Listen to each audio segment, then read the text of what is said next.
તો સતત વરસાદથી વડોદરા શહેરમાં પાણી ભરાઈ ગયા છે। સયાજીગંજ વિસ્તારમાં પાણી ભરાઈ જતા લોકોને હાલાકી થઈ રહી છે। સયાજીગંજથી જેતલપુર જતા રસ્તા પર પાણી છે। MS યુનિવર્સિટી પાસે પણ પાણી ભરાઈ ગયા છે।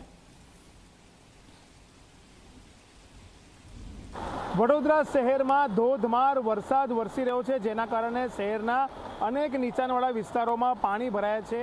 આપ જોઈ શકો છો કે વડોદરા શહેરનો આજે જેતલપુર જે ગરનાળાને જોડતો આજે રોડ છે કે જે સયાજીગંજથી જેતલપુર ગરનાળા તરફ જાય છે તે અત્યારે પાણીમાં ગરકાવ થઈ ગયો છે અને તેના કારણે લોકોને ભારે હાલાકીનો સામનો કરવો પડી રહ્યો છે। રોડ રસ્તા બંધ થઈ ગયા છે, લોકોના વાહનો બંધ થઈ ગયા છે, જેના કારણે લોકોને મુશ્કેલી પડી છે। વડોદરા શહેરમાં ઘણા કહી શકાય કે ચોમાસાનો પહેલો એવો વરસાદ છે કે જ્યાં આટલા બધા પાણી વરસાદમાં ભરાયા છે અને જેના કારણે કહી શકાય કે નાગરિકો મુશ્કેલીમાં મુકાયા છે। આપ જોઈ શકો છો કે વરસાદથી બચવા માટે લોકો જે બેંક છે તે બેંકના નીચે કઈ રીતના લોકો ત્યાં સંતાયા છે, લોકોએ તેનો છત્ર છાયા લીધી છે અને તેને કારણે જ કહી શકાય કે લોકો વરસાદથી બચવાના પ્રયાસો કરી રહ્યા છે, પરંતુ પાણી ખૂબ વધારે છે। રોડ પર આખું ઘૂંટણસમાં પાણી છે, જેના કારણે કહી શકાય કે નાગરિકોને ખૂબ મુશ્કેલીનો સામનો કરવો પડી રહ્યો છે। વાત કરવામાં આવે તો વડોદરા શહેરનો માત્ર આ વિસ્તાર નહીં, પરંતુ શહેરના મોટાભાગના તમામ વિસ્તારોમાં આ જ પરિસ્થિતિ છે કે જ્યાં જુઓ ત્યાં રસ્તા પર પાણી જ પાણી જોવા મળી રહ્યું છે। તેના કારણે જે નાગરિકો છે તે અત્યારે પહેલાં જે ધમાકેદાર વરસાદ છે તેમાં મુશ્કેલીમાં મુકાયા હોય તેવો ઘાટ અત્યારે વડોદરા શહેરમાં જોવા મળી રહ્યો છે। કેમેરામેન મુકુંદ દવે સાથે રવિ અગ્રવાલ, ઝી મીડિયા, વડોદરા। તો વડોદરાના અલગ અલગ વિસ્તારોમાં વરસાદે મુશ્કેલી વધારી દીધી છે। MS યુનિવર્સિટી તરફ જવાનો જે રસ્તો છે ત્યાં જુઓ ટ્રાફિક જામના દ્રશ્યો તો સામે આવી રહ્યા છે, સાથે સાથે પારાવાર મુશ્કેલી ત્યાંથી જે પસાર થઈ રહ્યા છે સ્થાનિકોને થઈ રહી છે। લોકો છે પોતાના વ્હીકલ બંધ પડ્યા છે, તેને ધક્કો મારતા પણ નજરે પડ્યા છે। વડોદરામાં ધમાકેદાર વરસાદના કારણે ઠેર ઠેર પાણી ભરાયા છે, ત્યારે MS યુનિવર્સિટીની બહાર પણ પાણી ભરાયા છે। આપ જોઈ શકો છો કે MS યુનિવર્સિટીનો આ જે ગેટ છે તે ગેટમાંથી વિદ્યાર્થીઓ પસાર થાય છે અને ત્યાંથી જ બહાર નીકળે છે અને ત્યાં પાણી ભરાવાના કારણે કઈ રીતના વિદ્યાર્થીઓને સાવચેતીપૂર્વક ત્યાંથી જવાનો વારો આવ્યો છે। આખો જે રોડ તમે જોઈ રહ્યા છો, રેલવે સ્ટેશન સામે તમને દેખાઈ રહ્યું છે અને રેલવે સ્ટેશનથી લઈને છેક કાલા ઘોડા સર્કલ સુધી જે છે તે રોડ ઉપર પાણી ભરાયા છે। કેમેરામેન મુકુંદ જે તમામ જે વિઝ્યુઅલ્સ છે તે દર્શકોને બતાવી રહ્યા છે કઈ રીતના વડોદરા શહેરના જે મુખ્ય રોડ રસ્તાઓ છે ત્યાં પણ જે પાણી છે તે ભરાયા છે। આપ જોઈ શકો છો કે જે સામેનો દ્રશ્ય હું તમને બતાવવાની કોશિશ કરીશ કે જ્યાં જુઓ ત્યાં મેઇન રોડ પર પાણી જ પાણી અહીંયા ભરાયેલા જોવા મળી રહ્યા છે અને તેના કારણે વાહન ચાલકો હોય કે રાહદારી હોય તમામને મુશ્કેલીનો સામનો કરવો પડી રહ્યો છે। ખાસ કરીને વાત કરવામાં આવે કે જે રીતના વરસાદ જે છે તે સતત વરસી રહ્યો છે, બંધ થવાનું નામ નથી લઈ રહ્યું અને ઠેર ઠેર વડોદરા શહેરમાં પાણી ભરાયા છે, જેના કારણે લોકો જે છે તે મુશ્કેલીમાં મુકાયા છે।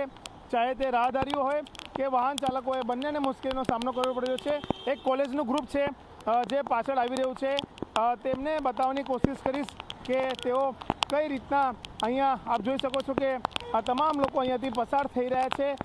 વિદ્યાર્થીઓને વિદ્યાર્થિનીઓને પાણીમાંથી પસાર થવાનો વારો આવ્યો છે અને જે સ્કૂલમાં ભણતા બાળકો છે તેમને પણ ક્યાંક ને ક્યાંક કહી શકાય કે અહીંયા એક્સપેરિમેન્ટલ સ્કૂલ છે અંદર, તેમને પણ પાણીમાંથી જવું પડશે। જે વાહન ચાલક છે, રિક્ષા ચાલક છે સ્કૂલના, તેમને પણ પાણીમાંથી જ જઈને બાળકોને લેવા પડશે અને વાલીઓ પણ પોતાના બાળકોને લેવા માટે દોટ મૂકી છે। ક્યાંક ને ક્યાંક કહી શકાય કે વરસાદ ખૂબ ભારે છે અને ભારે વરસાદ હોવાના કારણે જે મુખ્ય રાજમાર્ગો છે રેલવે સ્ટેશનથી કાલા ઘોડા સુધીનો ત્યાં ઠેર ઠેર પાણી ભરાયા છે અને MS યુનિવર્સિટીના ગેટની બહાર પણ પાણી ભરાયા છે, જેના કારણે વિદ્યાર્થીઓ હોય, રાહદારીઓ હોય કે વાહન ચાલકો હોય તમામને મુશ્કેલીનો સામનો કરવો પડી રહ્યો છે। કેમેરામેન મુકુંદ દવે સાથે રવિ અગ્રવાલ, ઝી મીડિયા, વડોદરા। તો વડોદરામાં 2.5 ઇંચ વરસાદથી શહેર પાણી પાણી થઈ ગયું છે। ધોધમાર વરસાદને કારણે વિશ્વામિત્રી નદી બંને કાંઠે વહી રહી છે। વિશ્વામિત્રી નદીની જળ સપાટી વધીને 9 ફૂટ થઈ છે। ચોમાસામાં પહેલીવાર વિશ્વામિત્રી નદી 9 ફૂટ પર પહોંચી છે। વિશ્વામિત્રીની સપાટી વધતા નીચાણવાળા વિસ્તારોમાં રહેતા લોકોને એલર્ટ કરવામાં આવ્યા છે।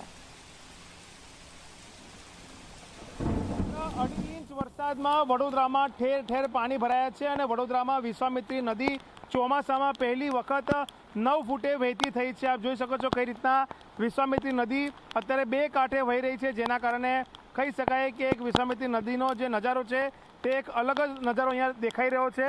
મહત્વની બાબત છે કે વિશ્વામિત્રી નદીમાં નવા નીર આવ્યા છે અને જે રીતના વડોદરામાં સતત આજે સવારથી ધમાકેદાર જે વરસાદ છે તે વરસી રહ્યો છે તેના કારણે વિશ્વામિત્રી નદીની સપાટીમાં વધારો થયો છે.